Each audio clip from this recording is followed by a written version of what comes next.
तो बेटा कल हमने देखा था एटॉमिक मास हम कैसे कैलकुलेट कर सकते हैं। हमने देखा था कि अरे क्या हम सिंगल एटम का कुछ स्केल है क्या हमारे पास, नहीं है। हम उसको रिलेटिवली कंपेयर करके निकाल सकते हैं। जैसे हमने लिया था ऑब्जेक्ट ए का मुझे मास मालूम है 12 kg है, तो बी का मुझे नहीं मालूम है, तो मैं क्या करूंगा, इसको छोटे छोटे पार्ट्स में डिवाइड करके इसके साथ कैलकुलेट करूंगा। बाद में मुझे पता लगे तो अरे इसके 12th पार्ट की है, तो जो 12th पार्ट है वो उसके मास के बराबर है। मतलब अगर ये 12 kg का था, इसके 12th पार्ट के तो 1 kg हो गया, मतलब ये कितने का 1 kg है। और दूसरे तरीके से मुझे लिखा तो मैं क्या लिखूंगा, मास ऑफ ऑब्जेक्ट बी किसके बराबर है, 1/12 ऑफ द ऑब्जेक्ट ए। तो ये सेम कंसेप्ट बेटा लगता है एटॉमिक मास निकालने के लिए। तो हम रेफरेंस पॉइंट C12 लेते हैं, कार्बन का आइसोटोप। फिर हमने आइसोटोप के बारे में थोड़ा समझा था कि आइसोटोप क्या होता है।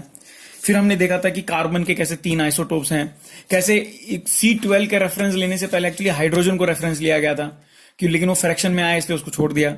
ऑक्सीजन को लिया गया था, लेकिन बाद में पता ऑक्सीजन के कुछ आइसोटोप्स हैं, इसको उसको भी नहीं लिया। फिर फाइनली C12 डिसाइड हुआ था। फिर हमने वही बोला था कि जो atomic mass of of an element is the relative mass of it is atoms as compared with the mass of an atom of carbon 12 isotope taken as 12 units. यहां तक क्लियर हो गया बच्चों आपको? सेम कंसेप्ट, सेम चीज है ये। अगर आपको ये समझा तो ये सेम चीज मैं बता रहा हूं कार्बन के लिए। तो इसका मतलब क्या हो गया बेटा, अगर इसके साथ हो गया 12 यूनिट्स हो गया, तो इसका मतलब क्या हो गया, 10 1/12 of the mass of an atom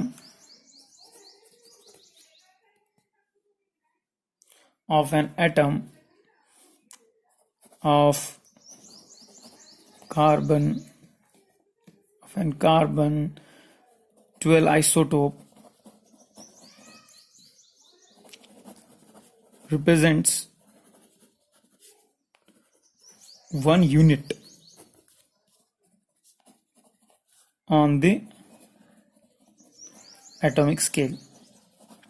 तो मतलब ये तो 12 यूनिट हो गया कार्बन का कंपेयर करेंगे, लेकिन अगर मैं इसका 1/12 कर लू, 1/12 of the mass of atom of C12 isotope represents 1 unit on the atomic scale.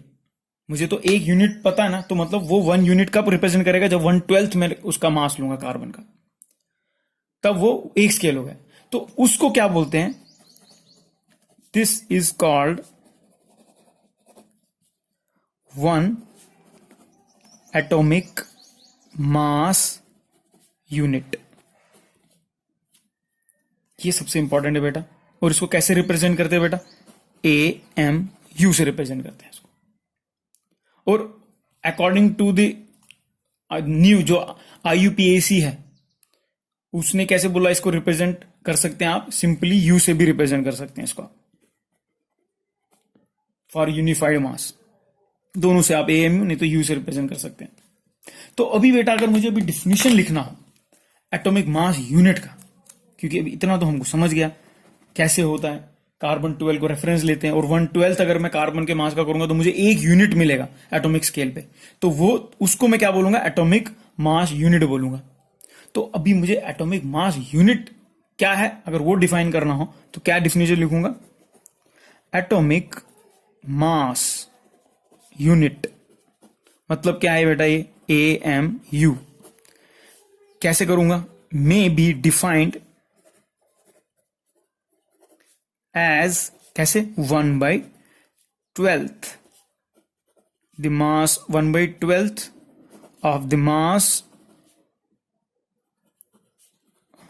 of an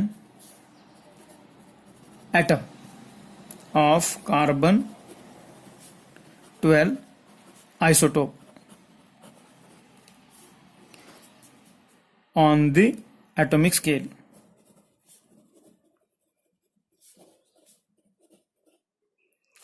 इसको आप कैसे रिप्रेजेंट कर सकते हैं बेटा, मतलब 1 AMU किसके बराबर है, 1/12 of mass 1/12 of mass of C12 isotope।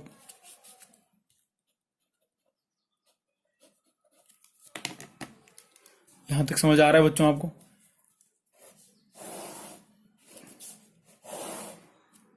बहुत सिंपल है बच्चों, बस ये एग्जाम्पल अच्छी तरह दिमाग में डाल दो।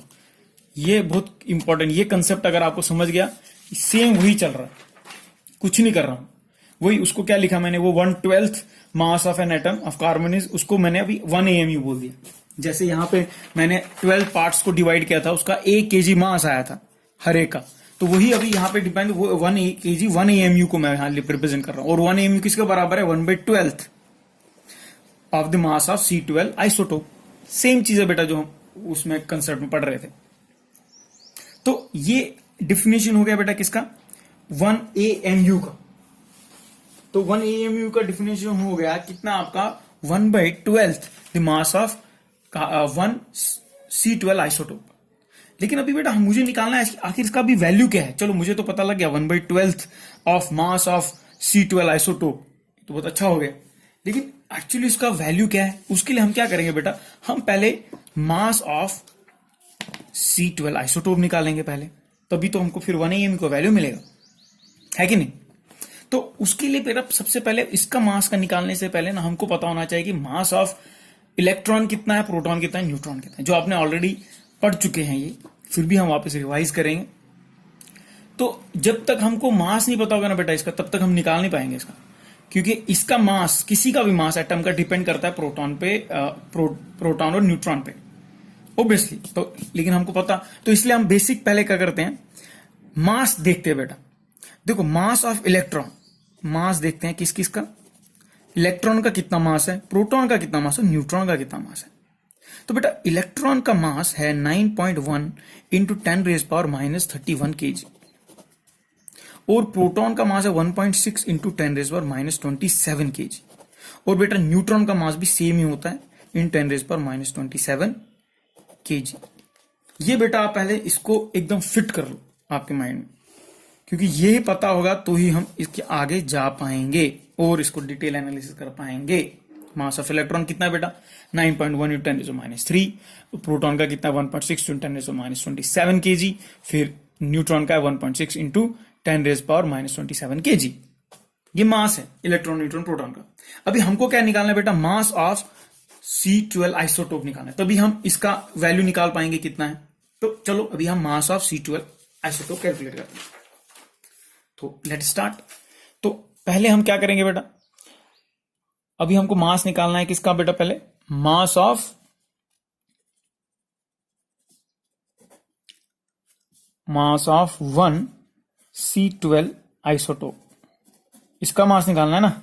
तो इसका मास बेटा, किसी का भी मास बेटा किस पे डिपेंड होता है, मतलब उसका डिपेंड किस पे, क्योंकि एक एटम में या एक एटम में आखिर है क्या। अगर आप देखेंगे ये एक न्यूक्लियस है और फिर ये बाहर समझ लो उसका शेल है। तो अगर आप देखोगे उसके जो न्यूक्लियस में क्या है, या प्रोटॉन्स हैं और क्या है बेटा उसमें, और न्यूट्रॉन्स हैं। प्रोटॉन और न्यूट्रॉन बीच में रहता है, और जो एक ऊपर इलेक्ट्रॉन बाहर रहता है जो घूम रहा होता है। तो एक एटम में यही तो है सब। क्या क्या है बेटा एक एटम में, ये न्यूट्रॉन है और अपना ये प्रोटॉन है, और ये बाहर वाला जो जो घूमता है वो इलेक्ट्रॉन है। तो बेटा अभी मास अगर आपको इसका निकालना है तो इसका मास किसके बराबर होगा, इलेक्ट्रॉन का मास प्लस न्यूट्रॉन का मास प्लस प्रोटॉन का मास। ये पूरा इसका मास निकालोगे तो आपको क्या मिलेगा, इस पूरे एटम का मास मिलेगा। समझ रहे हैं आप। तो वही हम कर रहे हैं, हम कुछ अलग नहीं कर रहे हैं। हमको भी मास निकालना है मुझे 1 C12 आइसोटोप का, मास ऑफ 1 कार्बन इसका आइसोटोप का, एक एटम का निकालना है मुझे। तो मुझे इसको एटम का अगर मुझे मास निकालना है तो किसके बराबर होगा वो। और अगर मैं एक कार्बन पकड़ लूं तो कार्बन C12 में मेरे पास कितने प्रोटॉन है, 6, और मेरे पास कितने न्यूट्रॉन है, 6 हैं। तभी तो इसका 12 है ना मास, क्योंकि मास किसके बराबर होता है, प्रोटॉन प्लस न्यूट्रॉन। और इसमें इलेक्ट्रॉन कितने हैं, 6। प्रोटॉन जितने होते हैं उतने हमेशा इलेक्ट्रॉन रहते हैं। तो ये कार्बन एटम की स्टोरी है। तो अभी मुझे इसका मास निकालना है तो क्या होगा, 6 times mass of 6 time mass of electron बराबर बेटा,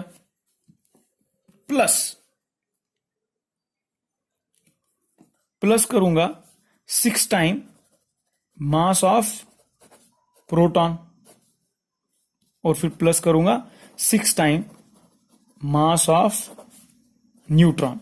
तो यहां तक कोई कंफ्यूजन? मुझे निकालना है बेटा mass of 1 atom of C12 isotope निकालना है। तो उसका मास किसके बराबर होगा बेटा? उसके अंदर 6 प्रोटॉन है, 6 न्यूट्रॉन है, 6 इलेक्ट्रॉन है। तो 6 into mass of electron, 6 plus ये प्लस उसका न्यूट्रॉन, उससे मुझे मास मिलेगा मास ऑफ 1 C12 आइसोटोप। तो लेकिन अब बेटा देखा गया जो इलेक्ट्रॉन है इसका मास ऑलमोस्ट नेग्लिजिबल है, इसके लिए हम कभी भी इसको नहीं लेते, हम लेते हैं सिर्फ मास ऑफ प्रोटॉन और न्यूट्रॉन को। तो हम आगे जाएंगे तो ये 6 है। अभी हमने पीछे देखा था कि मास ऑफ प्रोटॉन कितना है, वैल्यू क्या है उसका 1.6 into 10⁻27 kg plus 6 into mass of neutron कितना बेटा 1.6 इंटू 10⁻27 kg। तो बेटा इसमें एक कॉमन निकल जाएगा दोनों को, तो ये क्या हो जाएगा 12 इंटू 1.67 इंटू 10⁻27 kg। तो ये बेटा क्या मिला मुझे, ये मुझे मिला मास ऑफ 1 C12 आइसोटोप। क्या मुझे मिला, ये मिला मुझे मास ऑफ 1 C12 आइसोटोप। अभी वापस हम किधर जाएंगे बेटा, हमारा पीछे का जो रेफरेंस था जिसके लिए हम निकाल रहे थे, जब हम ये निकाल रहे थे हम, अगर आप देखेंगे 1 AMU यहां से शुरू हुआ था हमारा, 1 निकालना 1 AMU किसके बराबर है 1/12 of mass of C12 isotope. इसलिए फिर हमने क्या किया, मास ऑफ C12 आइसोटोप निकाला। C12 आइसोटोप निकालने के लिए फिर हमने देखा अरे C12 का आइसोटोप का मास निकालना तो proton plus neutron plus electron होता है। फिर हमने निकाला 6 टाइम्स प्रोटॉन न्यूट्रॉन सब निकाला और हमको फाइनली मास ऑफ C12 का वैल्यू मिल गया। अभी हम क्या करेंगे, उसमें सिर्फ डालना है हमको वापस 1 AMU किसके बराबर 1 AMU 1/12 into mass of 1 C12 isotope, है कि नहीं। और ये वैल्यू भी हमको मालूम है, इसका मतलब क्या हो गया 1 AMU किसके बराबर हो गया 1/112 इंटू 12 इंटू 1.67 इंटू 10⁻27 kg। तो बेटा ये 12 कट जाएगा, तो 1 AMU किसके बराबर हो गया 1.67 इंटू 10⁻27 kg। और दूसरा इसका एक और अगर मुझे ग्राम में चाहिए तो 1 AMU किसके बराबर हो गया 1.67 इंटू 10⁻24 ग्राम्स। तो ये दोनों वैल्यूज मेरे को AMU के मिल गए। ठीक है बेटा, इधर तक क्लियर हो गया सब। This is how we calculate value of 1 AMU। तो हमने शुरुआत किधर से किया बेटा, पहले तो हमने वही किया कि अभी 10/112 जो है उसके ऊपर स्केल पे जाएंगे तो मुझे 1 यूनिट कब मिलेगा, जब वो 1/12 ऑफ मास में एटम का लूंगा कार्बन 12 का। तो इसलिए फिर मुझे उससे क्या मिला, डिफिनीशन मिला, carbon atomic mass unit AMU का एक डिफिनीशन मिलता है मुझे, may be the defined as 1/12 of the mass of an atom of carbon C12 isotope of an atom. तो फिर मैंने 1 AMU की वैल्यू निकाला, क्या 1/12 the mass of C12 isotope.